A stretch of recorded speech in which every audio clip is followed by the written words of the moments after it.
Welcome to our College Briefing program. In today's roundup, we're diving into a smorgasbord of news nibbles that are sure to whet your appetite for knowledge. First up, we've got a spicy dish on the menu: climateflation. Sounds like a new diet fad, but it's actually about how rising temperatures are set to bump up food prices and overall inflation, according to a study in Communications, Earth, and the Environment. Researchers are predicting that your grocery bill could see a hike of 1.5% to 1.8% annually within the next decade. So, maybe it's time to start growing that apocalypse garden in the backyard? Next, we're jetting over to Myanmar, where the auction of Aung San Suu Kyi's family home turned into a bit of a flop, attracting zero bidders. The house, famous for Suu Kyi's inspiring speeches, was expected to go under the hammer after a court ruling. But it seems like no one showed up with their checkbooks. Suu Kyi's estranged older brother, who was expected to bid, was a no-show. Meanwhile, Suu Kyi's son is hoping the house can still be part of a charitable foundation as his mother intended. Talk about family drama. And finally, in a plot twist that sounds like it's straight out of a sci-fi novel, China has pulled ahead of the US in the AI talent race. A study by Macropolo found that China is now producing almost half of the world's top AI researchers. The US? Just 18%. It's like the space race, but with computers and a lot less tang. Meanwhile, in environmental news, the Mekong River's fish are sending a wake-up call for conservation action, and bird flu is wreaking havoc on seals and sea lions worldwide.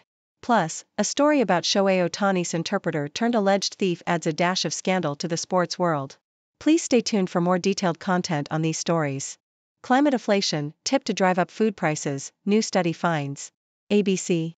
Rising temperatures due to climate change will cause food prices and overall inflation to increase, according to a study published in the journal Communications, Earth, and the Environment. Researchers found that weather and climate shocks would lead to food prices rising by 1.5% to 1.8% annually within a decade. Higher temperatures in the Middle East would result in an even greater increase. Global food prices are predicted to rise by 2.2% to 4.3% annually by 2060, leading to a 1.1% to 2.2% increase in overall inflation. Myanmar's failed auction of Suu Kyi's home creates conundrum. Nikkei Asia. The auction of the family home of Aung San Suu Kyi, Myanmar's imprisoned elected leader, failed to attract any bidders. The house, located in Yangon and famous for the rousing speeches Suu Kyi gave from its steel-spiked gates, was put up for auction following a court ruling that the property should be sold. The reserve price for the 1.9-acre plot was set at 315 billion chats, $90 million. Suu Kyi's estranged older brother, Aung San, who was expected to bid on the property, did not attend the auction. Suu Kyi's second son, Kim Aris, expressed hope that the auction would continue to attract no bidders so that the house could be used for the charitable foundation his mother had intended it to be a part of. The failed auction highlights the ongoing feud between Suu Kyi and her brother, as well as the difficulties faced by Suu Kyi under Myanmar's military regime. In one key AI metric, China pulls ahead of the US, talent. New York Times. China has surpassed the United States as the largest producer of artificial intelligence, AI, talent, according to a study by think tank Macropolo. The research found that China generates almost half of the world's top AI researchers, compared to 18% from US undergraduate institutions. The findings indicate a significant increase for China, which produced around a third of the world's top AI talent 3 years ago. The study is based on the backgrounds of researchers whose papers were published at the Conference on Neural Information Processing Systems, a leading AI conference. Mekong's declining fish stocks a wake-up call for action, conservationists say. South China Morning Post. Conservationists are calling for urgent action to save the Mekong River's biodiversity, including its endangered fish species, as the construction of dams in China and Laos interrupts sediment flow and fish breeding patterns. A report led by non-governmental organization WWF revealed that the economic value of the river's fisheries has plummeted, which has impacted on the 40 million people who depend on them. The study listed 74 fish species as endangered, 18 of which are in the critically endangered red list. Dam building has been blamed for the decline in fisheries and has damaged the ecosystem. The report urged governments to protect free-flowing rivers, restore critical habitats such as floodplains and end unsustainable resource management.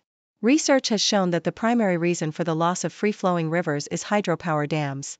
The Mekong's fisheries are irreplaceable.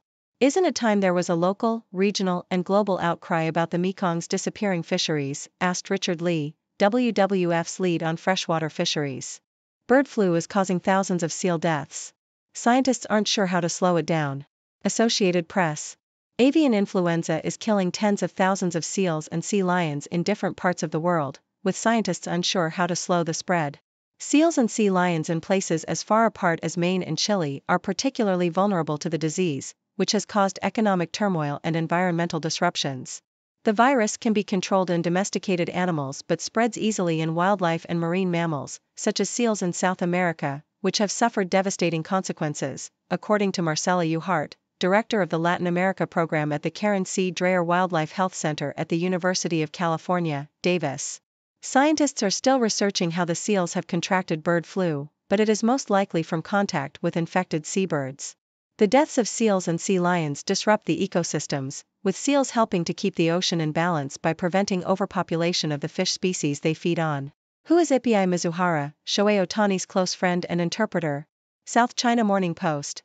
Los Angeles Dodgers interpreter Ippei Mizuhara was fired after allegations he stole money from baseball star Shohei Ohtani to service illegal gambling debts. Mizuhara had been a familiar face to baseball fans as Ohtani's companion, having interpreted for the star since 2017 when he moved to the United States. Mizuhara had been in the dugout during the Dodgers' season-opening win, but it has been overshadowed by reports of his alleged ties to an illegal bookmaker. Mizuhara told ESPN that Ohtani paid his debts, but Ohtani's lawyers then released a statement saying the player was a victim of theft. 1.6-year-old discovery that changes what we know about evolution. The Independent. New research indicates that humans developed rudimentary language around 1.6 million years ago, considerably earlier than most human evolution experts have previously suggested. Analysis by British archaeologist Stephen Mithen, professor of early prehistory at the University of Reading, used archaeological, paleoanatomical, genetic, neurological and linguistic evidence to support his findings. Mithen suggests that the development of language between 2 and 1.5 million years ago was linked to the evolution of the brain, specifically the first appearance of Broca's area, which is associated with language comprehension and production. John Calipari's Kentucky tourney flops continue as calls for his job get louder. Yahoo! The University of Kentucky's men's basketball team lost in the NCAA tournament's opening round for the second time in 3 seasons. The loss increased pressure on head coach John Calipari, who has been in charge for a decade. The Wildcats have not made it to the Final Four since 2015. The loss also highlights the general decline of the university's athletic department. Sacramento School Board approves plan for makeup days, now needs state approval. Yahoo! The Sacramento City Unified School Board has approved an application for a makeup plan to account for 8 days lost during a teacher's strike a few years ago. The plan, which aims to get students back in classrooms by August 19, now awaits approval from the state government. If the time isn't made up, the school district could face a $47 million fine. The district plans to reduce class sizes and invest $55 million to increase staff and improve student services. The 16 makeup days will be shifted to the following 2 school years if the state approves the plan after May 15. Test for millions spreading world's deadliest infectious disease. The Independent. Scientists from the University of Southampton are close to developing a blood test that could identify people who spread tuberculosis unknowingly. The researchers have discovered a group of biological markers that are found in high levels among infectious patients. Tuberculosis is the world's deadliest infectious disease and kills more than 1 million people each year. The study used a new technique to identify a set of 6 proteins that are highly accurate in pinpointing TB. If successfully produced, the test could help identify the estimated 3 million cases that were missed last year, mostly in developing countries. India pharma quality lapses force US to look to China for life-saving drugs. Nikkei Asia. A severe shortage in cancer drugs is forcing the US to turn to China, despite efforts to reduce reliance on the country, as lax regulatory oversight in India threatens to reshape the global drug trade.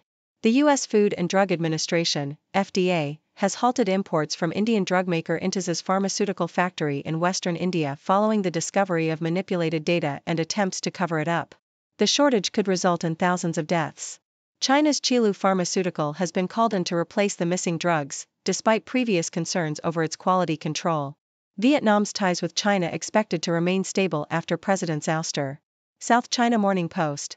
The sudden departure of Vietnam's President Vo Van Thuong after just 14 months has raised concerns about the country's stability, but Chinese observers do not expect it to have an impact on relations between the two countries. Vo Van Thuong became the second Vietnamese president to step down in 14 months following a vote by the National Assembly in a closed session at an extraordinary meeting, state media reported. While details about his effective dismissal remain unclear, Thuong was allowed to tender his resignation. New witnesses come forward in search for missing student Riley Strain. The Independent. New witnesses have come forward in the search for missing University of Missouri student Riley Strain, who has not been seen for almost 2 weeks. The witnesses reported encountering Strain on the night he went missing and said that he appeared to be intoxicated but was not driving. Strain had been partying with his fraternity brothers in Nashville when he was kicked out of a bar. He sent a final text message to a woman he was seeing before disappearing, sparking speculation about its meaning. Search efforts are now focusing on the Cheatham Lock and Dam near Ashland City. The family of Riley Strain has asked for assistance from the Cajun Navy, a natural disaster response organization, in the search for their missing son. The Cajun Navy provides assistance in missing persons cases and search and rescue operations. They will be coordinating the volunteer search effort and ensuring the safety of searchers. The family has defended the police response to Strain's disappearance, stating that they believe the police have handled the search well. They have been receiving a steady influx of information and are following up on actionable leads. Questions have been raised about the police response to Strain's disappearance. Friends of Strain have questioned why a detective was not assigned to his case until 2 days after he was reported missing. They also expressed frustration that it was amateur sleuths, and not the police, who found Strain's bank card near the river. The police have stated that they are still searching for Strain and no evidence of foul play has surfaced. The family has been briefed on the latest in the investigation. March of the day, former players joined fight against MND with long-distance walk. The Independent. Former footballers Marcus Stewart and Stephen Darby are leading a fundraising event called the March of the Day to raise awareness for motor neuron disease, MND. The event involves a trek of over 175 miles, starting at the University of Bradford Stadium and visiting 17 football grounds across West Yorkshire and the northwest of England. Participants will wear blue t-shirts in support of Stewart for the first part of the walk and then change into red t-shirts with Darby's name for the rest of the walk. Over 50 former players, including Chris Kirkland, Paul Scholes, and Jill Scott, will join Stewart and Darby in support of the Darby Rimmer Foundation. The event follows similar initiatives in the world of sport to raise awareness for MND, such as former rugby league player Kevin Sinfield's ultramarathon challenge that raised over £630,000. Presidentialization of politics, Daniel Andrews' Iron Fist era exposed in new documents. The Sydney Morning Herald. Documents obtained through a Freedom of Information request reveal that former Victorian Premier Daniel Andrews' private office intercepted routine media inquiries to health agencies, illustrating his centralized control over all areas of government. The documents show that the Premier's private office, PPO, was extensively involved in overseeing responses to media inquiries directed at hospitals, the health minister, and independent bodies. Experts argue that the centralization of government power is concerning because it concentrates power in the hands of unelected ministerial advisors at the expense of elected officials and public servants. The documents also reveal that the PPO intercepted inquiries regarding the state's voluntary euthanasia system and a review of cases where children attending Victorian emergency departments had died or been seriously harmed. The involvement of the PPO in high-level questions about government policy or funding is also documented. These revelations come after Victoria's Independent Broad-Based Anti-Corruption Commission, IBAC, and Ombudsman Deborah Glass raised concerns about the influence of the PPO. Thank you for tuning in. The content above showcases the latest briefing reports and analytical synopses, thoughtfully curated by the 6Do team.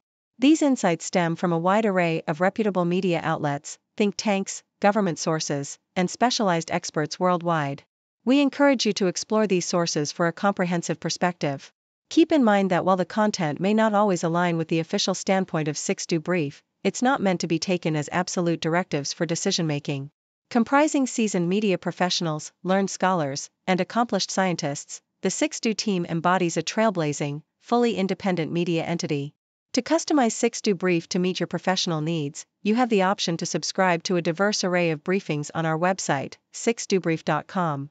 Regardless of your location, you can conveniently receive 6Do Brief via email.